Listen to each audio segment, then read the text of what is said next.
Rachel and Raven are here, and today we made a video for dog owners that just found out their dogs have cancer.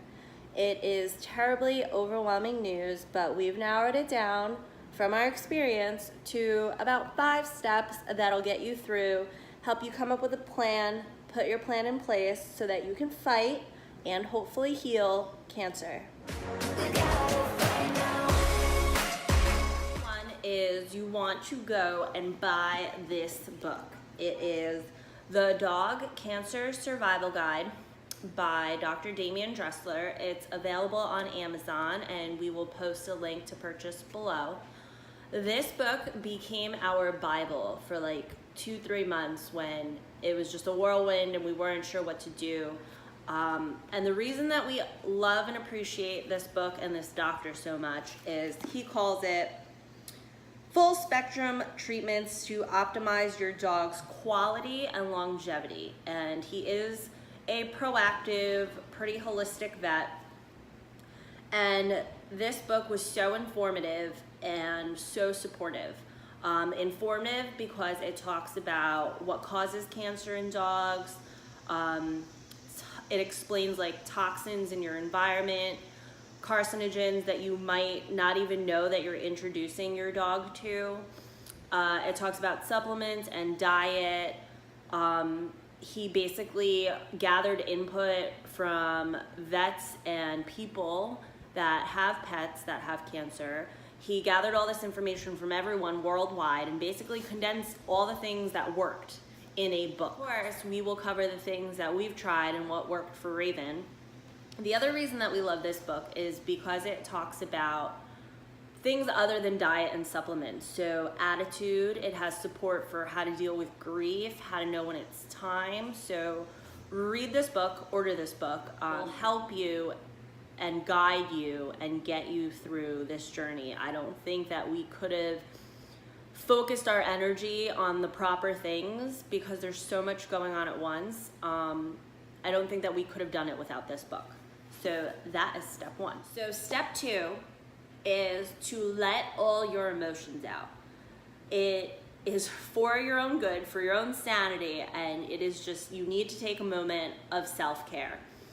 And do whatever it is that you do that works for you to channel out the pain and the heartbreak and the sadness and the anger and just everything you are feeling, because we were so overwhelmed with emotion. And when you do this, my suggestion is to do this away from your dog. So for us, when we first found out, I would go in the basement, I'd go outside in my car, and I would just have like a good scream into a pillow cry session to get it all out.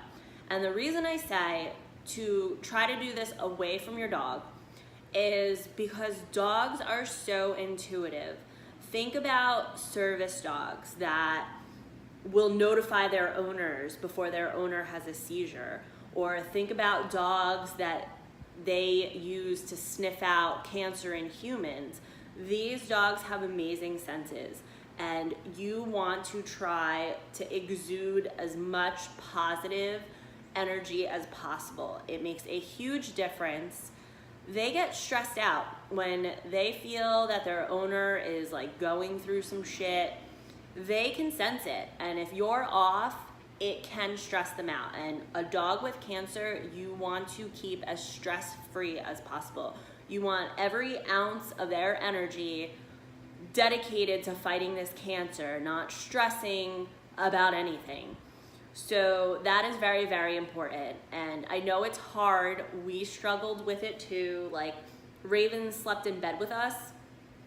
And when we first found out, I couldn't help but like cry myself to sleep, and she would be right next to me. And that is one of the things that I wish I could have been a little stronger for.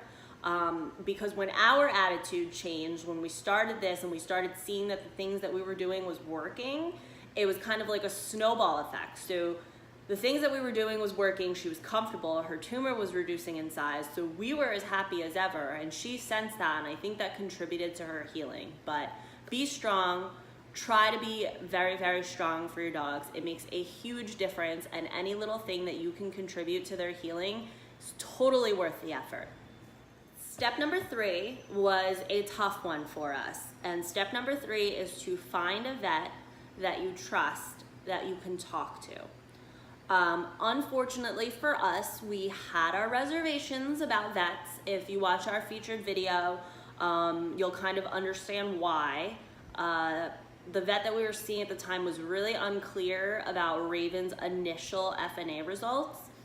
I don't know if I would have done anything differently if she would have explained it to us better, but I just think it's good practice that, you know, to have a conversation with the pet owner to let them know what their options are, and we weren't able to do that. So looking back on it, I recommend that you go out, if you have to, get a second opinion and talk about what your options are, right? Talk with your significant other if you have one. Do you guys want to do chemo and radiation? Is it worth it? That's something that you have to research. We researched it and we decided that it was not.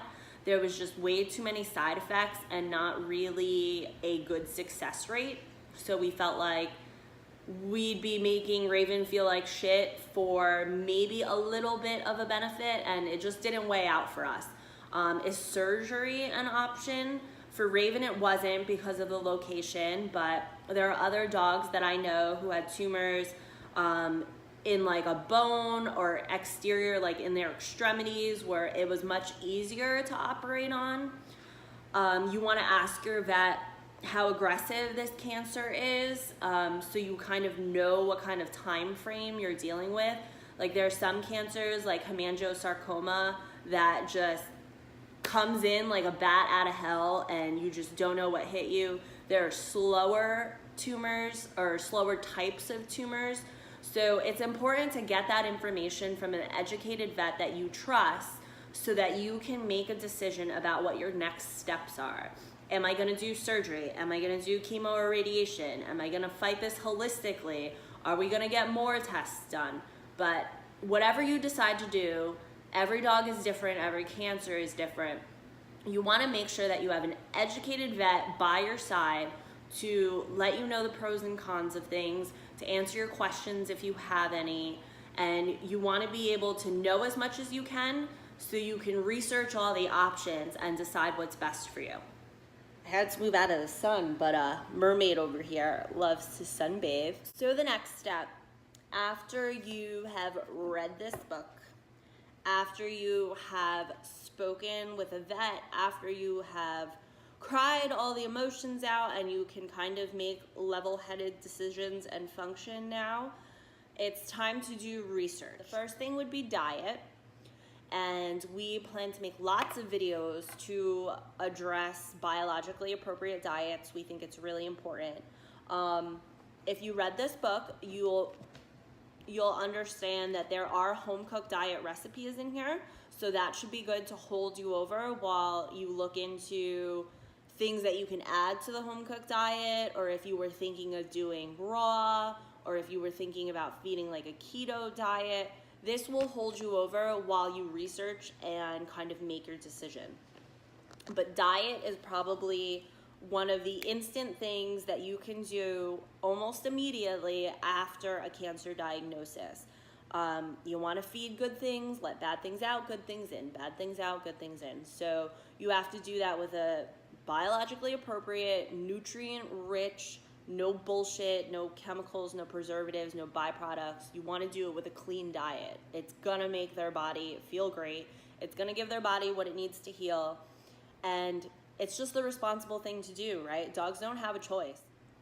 And then the second thing that you want to do is you want to start thinking about what supplements you're going to add. So the book makes a lot of good suggestions, and there are things for certain types of cancer. So with Raven and her thyroid cancer, one of the Chinese herbs that we were recommended by our vet is Jade sargassum pot. It is specific for her thyroid. So you want to do some research about herbs and supplements that are specific for the type of cancer that your dog has.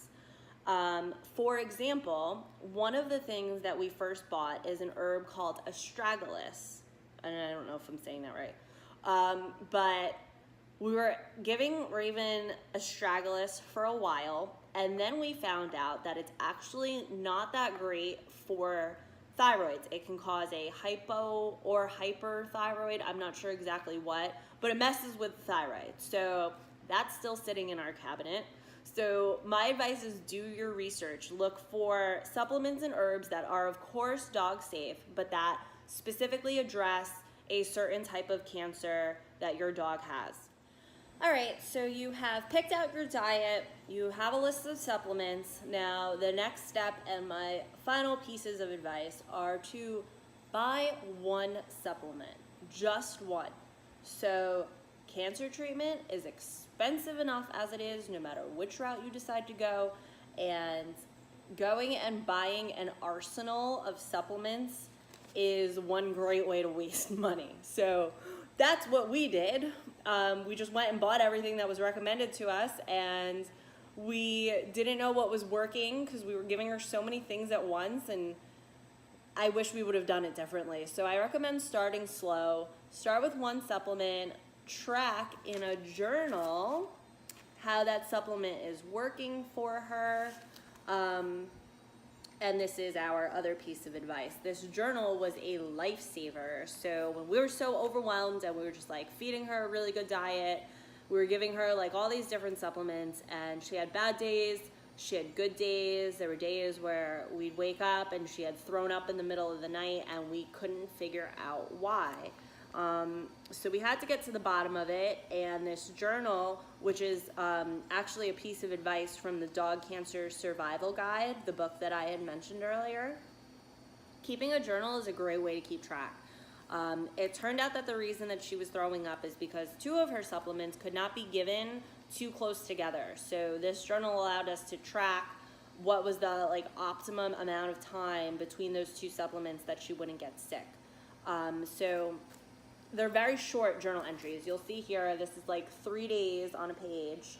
And what we do is we just put the time of any time she eats or gets a supplement, and how much she ate and what supplement she got. And then we just have on the side very short descriptions of her overall mood. We've got sleepy, happy, playful outside, threw up at night, bad day, sad face, no appetite, decent appetite. So those are the kinds of things that you want to track. As you go through the steps, you'll realize that your dog has really good days and really bad days. So when they have a really good day, you want to be able to replicate everything you did that day, because likely that's what put them in such a good mood. So the timing, what you fed, how much you fed, you want to be able to do it over again so that you just have good day after good day after good day. So this journal was a godsend. It helped us pinpoint a lot of the things that were not working for her. And once you settle into feeding this new diet and you think the supplement is helping, then you can go and introduce the next supplement and the next supplement. Just remember not to overdo it, right? Our mindset at the time is we just wanted everything we could possibly have to help Raven. And I still have a cabinet full of shit that just didn't work for us. So just take it slow. Every little step is a step towards healing. So as anxious as you are, you do not have to go buy 20 supplements and administer them tonight to send their body into overdrive. You're probably just going to make them sick. You're going to stress them out. You're going to stress yourself out. So just start slow, keep notes, see what works for you, and you take it one day at a time. Good luck, everyone.